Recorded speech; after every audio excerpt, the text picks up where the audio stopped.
Perkenalkan, nama saya Aganta Brand Barus dengan NIM 1101220367. Perkenalkan, nama saya Ahmad Alvi Alfian dengan NIM 1101220381. Perkenalkan, nama saya Muhammad Syahda Mardika dengan NIM 1101220348.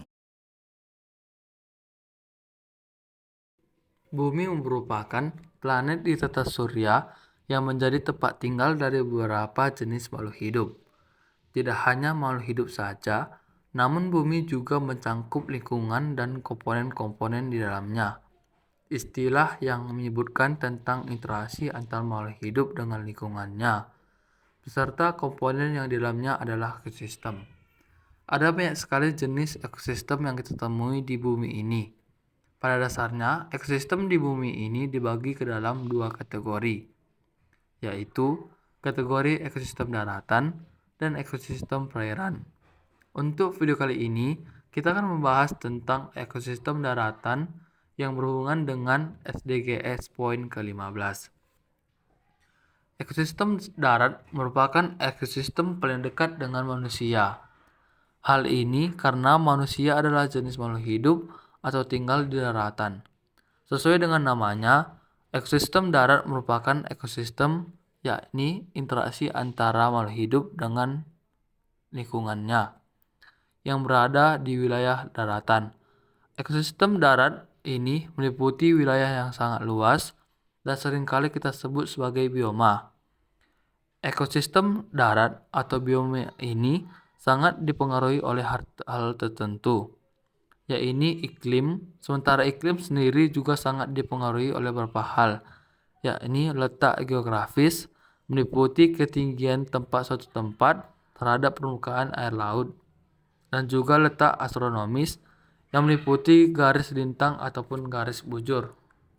Bila membicarakan tentang bioma, kita mengetahui bahwasanya bioma ini terdiri atas beberapa macam. Nama-nama bioma seringkali kita dengar, bahkan mirip dengan nama hutan. Beberapa jenis bioma yang mempunyai nama disesuaikan dengan vegetasi tanaman yang tumbuh dominan. Di antaranya bioma hutan gugur, bioma savana, bioma tundra, bioma gurun, bioma taiga, hutan hujan tropis, dan padang rumput. Di sini kita akan membahas tentang hutan hujan tropis.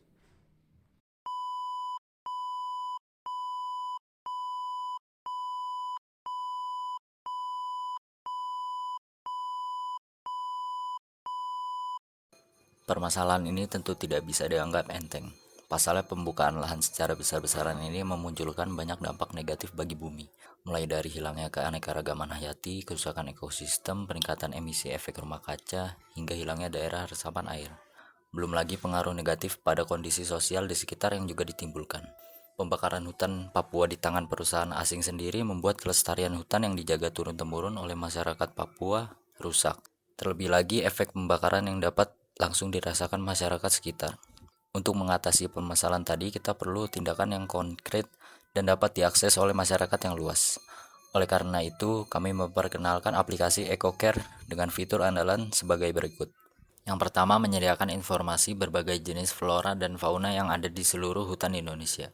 Bukan hanya deskripsi tentang aneka-ragamannya saja, tetapi juga jumlah masing-masingnya. Yang kedua, menyediakan maps hutan Indonesia secara real time dan juga dapat diakses secara offline.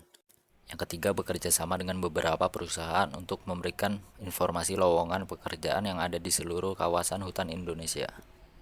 Yang keempat, melalui fitur aplikasi ini, masyarakat dapat melaporkan permasalahan yang ada di kawasan hutan, seperti pembakaran hutan, pembukaan lahan secara besar-besaran, penebangan pohon secara liar, dan lainnya. Yang kelima, menyediakan berita terupdate seputar kawasan hutan Indonesia.